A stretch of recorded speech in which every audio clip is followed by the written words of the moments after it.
Bonjour à toutes et à tous et bienvenue dans Cinefiles pour cette nouvelle critique d'un film de Disney, Tarzan, un film sorti en 1999 de Kevin Lima et de Chris Buck.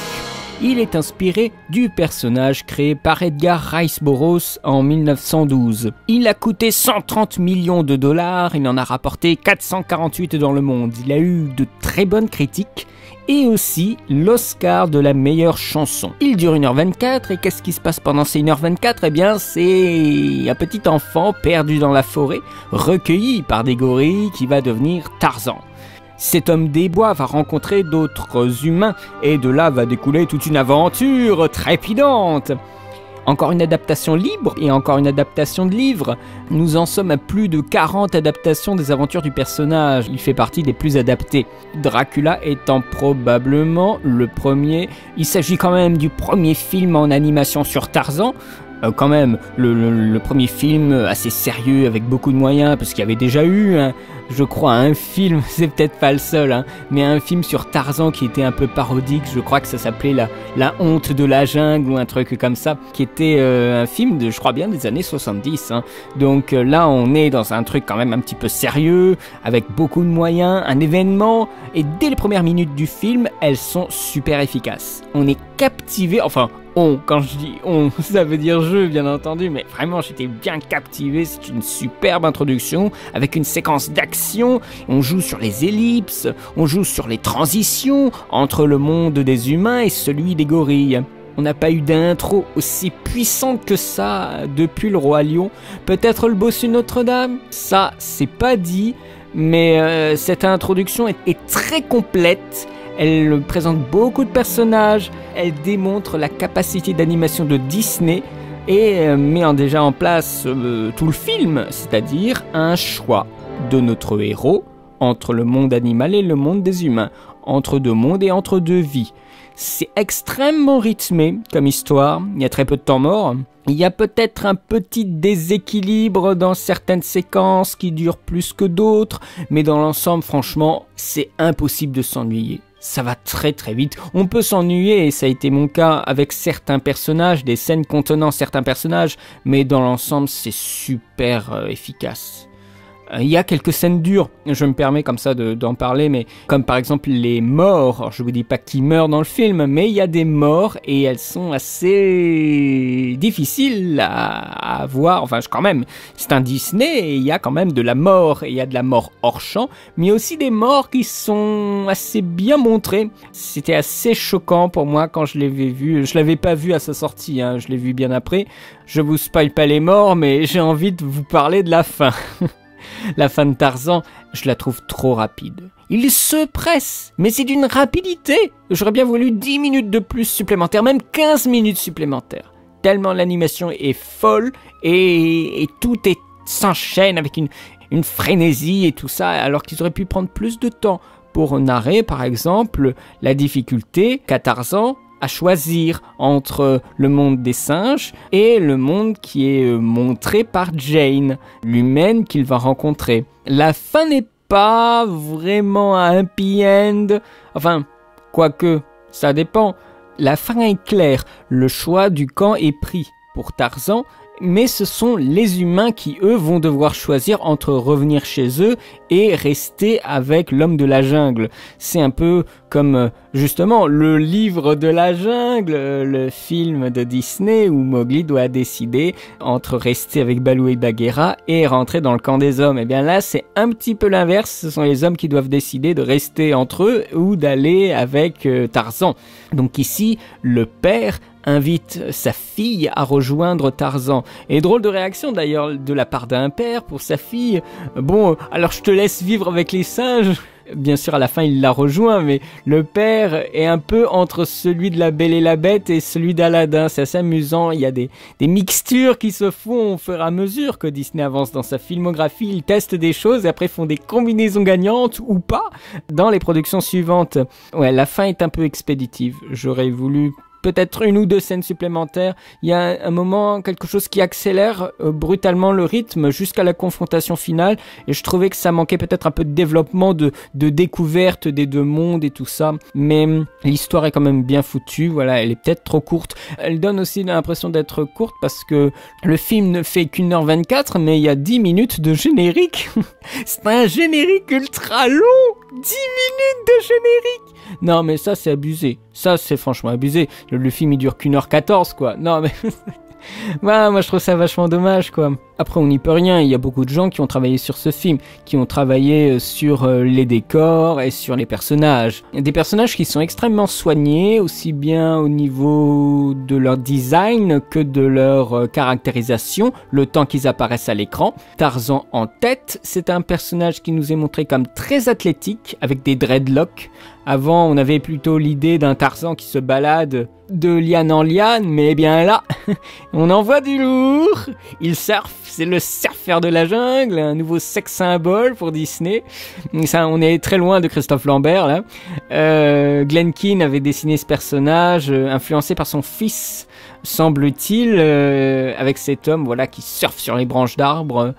J'ai envie de dire que c'est un une forme fantasmée, dégénérée, fantasmée du primitif, c'est-à-dire de l'être humain primitif. On le fantasme pour en faire une espèce de surhomme dans un certain sens, avec son cri emblématique qui est dans le film très très mis en valeur. Alors là, on peut pas mettre un cri plus en valeur que ça, hein, avec une espèce de caméra qui tourne dans tous les sens, c'est très très fou. Il y a des scènes qui sont très très belles, par exemple quand Tarzan rencontre Jane, lui il est complètement fasciné alors que la femme, elle croit qu'elle va se faire violer. Mais c'est génial ça. Et la scène des découvertes des corps est très intéressante, elle est toute choquée, donc il y a un rapport assez sensible, c'est un film sensible quand même sur les sensations.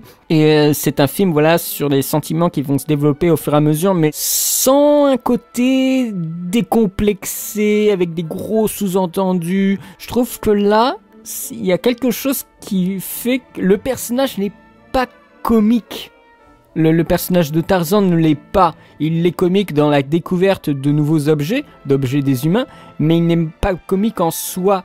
Les personnages comiques de ce film sont très détachés de Tarzan. Ils apparaissent comme ça, mais c'est très différent de ce qu'on a eu avant. Et tout ce qu'on pourrait voir comme des gros aspects, le truc sexuel et tout ça, c'est beaucoup plus diffus dans des situations très précises. À mon sens, ce n'est pas aussi voyant que dans les productions précédentes.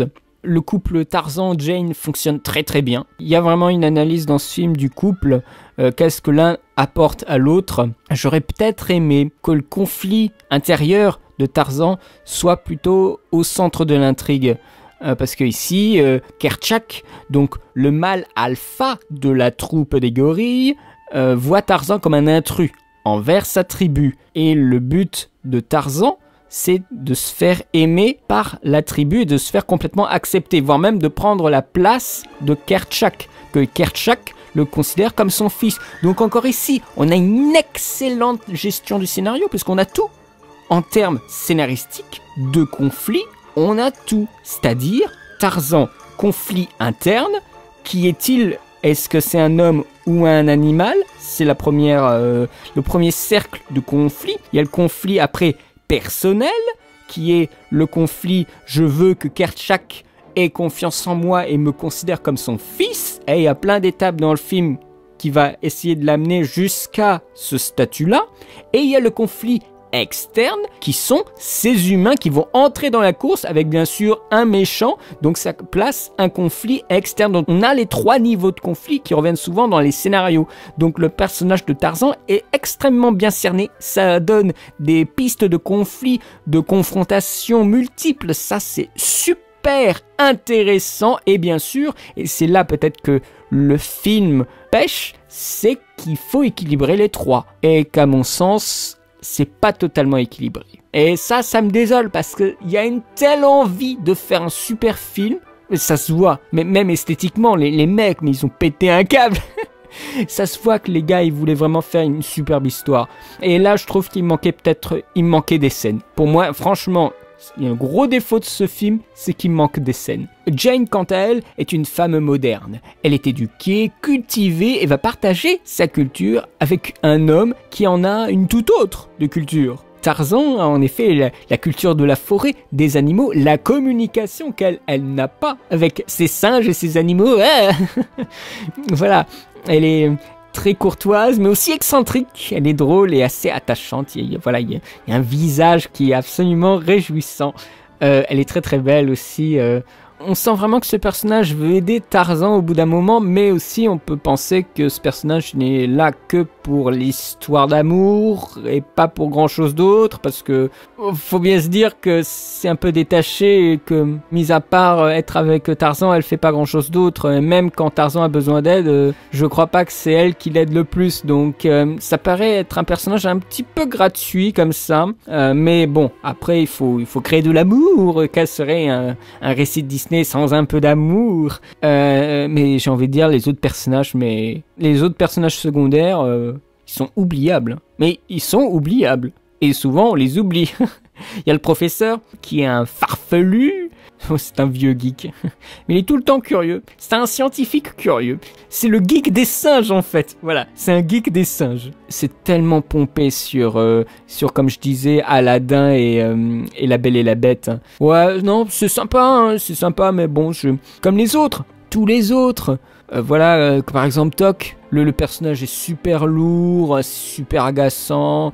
Toc aime se mettre en avant, c'est un peu la grande sœur rêvée pour Tarzan, mais ça reste un sidekick, tout simplement. L'animal est saoulant, même l'éléphant est mieux. Et pourtant l'éléphant, c'est ouais sympa, mais l'éléphant est mieux. Moi je trouve que l'éléphant en sidekick marche mieux que ce singe qui est, moi j'ai pas aimé Toc. Je suis désolé parce qu'il y en a qui ont peut-être aimé cette affaire de sœur comme ça, mais moi je n'ai pas du tout accroché. Alors, chose curieuse, nous avons une méchante dans ce film qui est une femelle léopard Sabor, qui ne parle pas, pour montrer le côté ultra bestial, qui communique même pas avec les autres animaux. C'est le méchant de la première partie. C'est le méchant du cercle de conflit personnel dont je vous parlais. Elle ne lâche rien et les séquences où elle apparaît sont super impressionnantes. Les séquences sont dessinées et s'enchaînent avec une rapidité, une fluidité, mais c'est fou. Les mecs, mais c'est 10 000 fois plus libre que tout ce que j'ai pu voir jusqu'à présent dans Disney. C'est fou, ils avaient aucune limite en termes d'animation.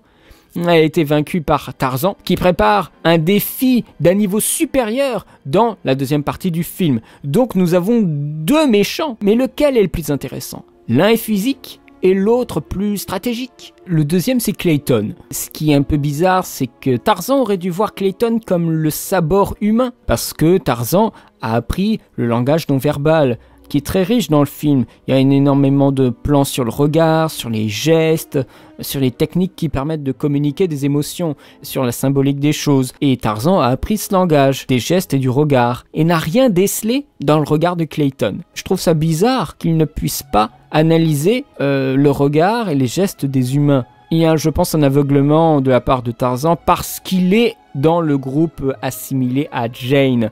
Et donc il pense que, puisque Jane est dans le groupe où il y a Clayton, il est forcément bon. Alors pourquoi Clayton ? Ça aurait pu être autre chose, mais on aurait pu développer en fait la rivalité entre Tarzan et Kerchak avec un combat peut-être entre les deux pour savoir qui va diriger la tribu.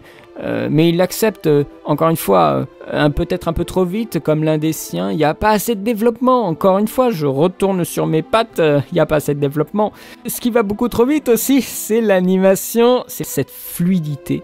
Les fonds s'animent tout seuls, mais comparé aux précédents, ces derniers surpassent bien les autres et apportent une dimension émotionnelle d'un autre niveau. Et on a fait du chemin depuis le livre de la jungle avec une nouvelle technique, le Deep Canva, un décor en 3D généré par ordinateur qui ressemble à de la peinture traditionnelle sur lequel on dessine les personnages. Vous l'avez déjà eu dans certaines scènes d'Aladdin, avec la séquence de surf sur les branches, complètement saisissante, qui leur a valu un Technical Achievement Award en 2003. C'était une nouvelle technique d'animation, clairement. En plus de ça, ils proposent des décors somptueux, une jungle paradisiaque, vraiment montrée comme étant paradisiaque, avec plein de couleurs partout.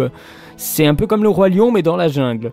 Les personnages bénéficient d'un soin incroyable dans leurs traits et dans leurs mouvements. L'animation est top. Il y a un héritage, je pense, pour l'animation des animaux, du livre de la jungle, du Roi Lion, de Hercule, et je crois que là, on est au maximum de ce qu'on peut proposer avec la 2D, avec l'animation 2D. Par la suite, on va essayer de faire des trucs en 3D, beaucoup plus, hein, par exemple avec l'Atlantide, mais là, on en met plein la gueule, on est au summum.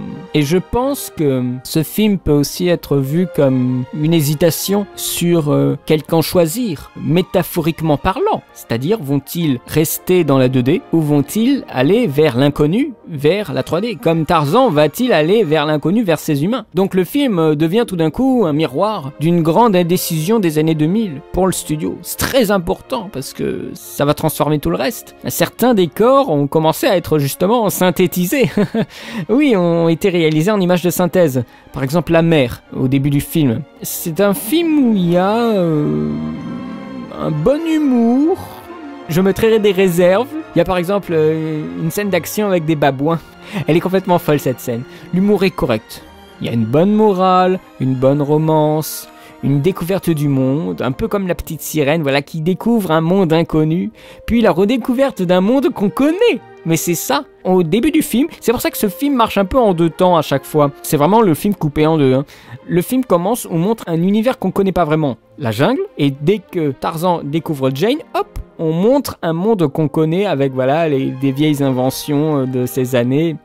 On a aussi peut-être vous savez pas trop ce que c'est, mais il y a un moment où on voit un praxinoscope. C'est les premiers concepts de dessin animé qui dataient de 1876. Une espèce de jouet optique qui donne l'illusion du mouvement.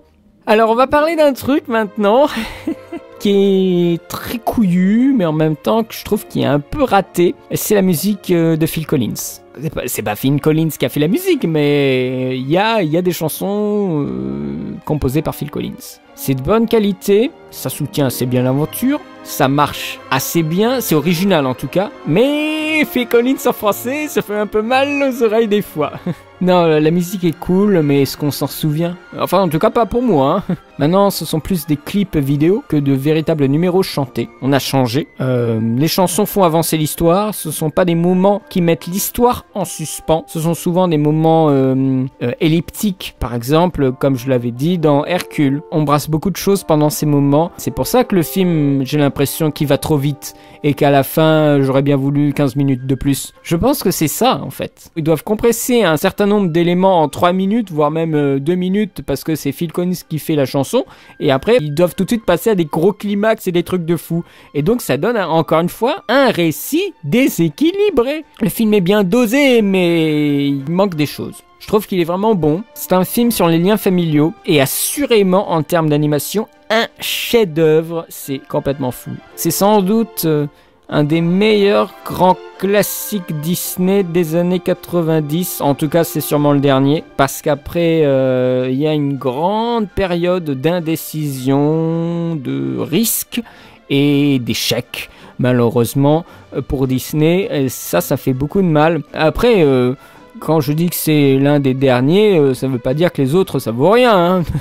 Ne commencez pas à crier, hein, mais en termes de succès incontestable, Tarzan est probablement le dernier. Peut-être Lilo et Stitch ont encore très bien fonctionné, mais vraiment Tarzan est le dernier des années 90 à fonctionner du tonnerre, parce que c'est surtout le dernier, parce qu'après il y a Fantasia 2000 qui a un statut vraiment particulier.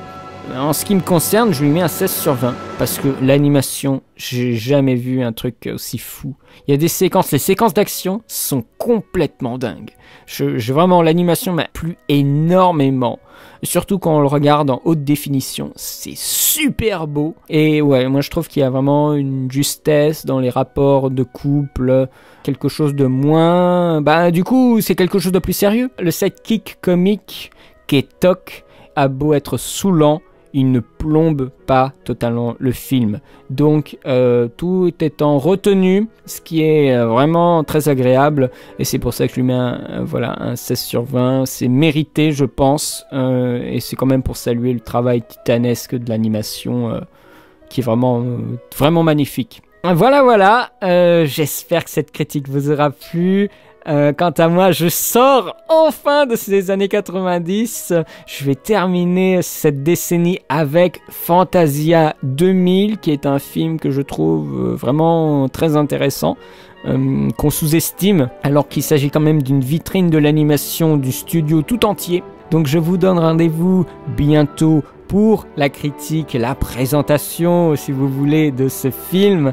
Et quant à moi, eh bien, je vous remercie d'avoir vu cette vidéo. N'hésitez pas à poster des commentaires si vous trouvez que je suis trop clément avec ce film ou que vous trouvez justement que c'est totalement justifié, que ce film mérite vraiment d'avoir sa bonne place dans la filmographie de Disney. Mais encore une fois, moi, quand je pense Disney, je pense pas à Tarzan parce que je l'ai découvert encore une fois trop tard. Mais en attendant, c'est quand même un film qui a de la gueule. Si vous n'êtes pas d'accord, n'hésitez pas à me le dire en commentaire. De toute façon, je les lis tous. Je réponds à beaucoup de commentaires, pas à tous, mais à beaucoup. Donc voilà, je vous remercie et je vous dis à très bientôt pour de nouvelles vidéos. Allez, salut!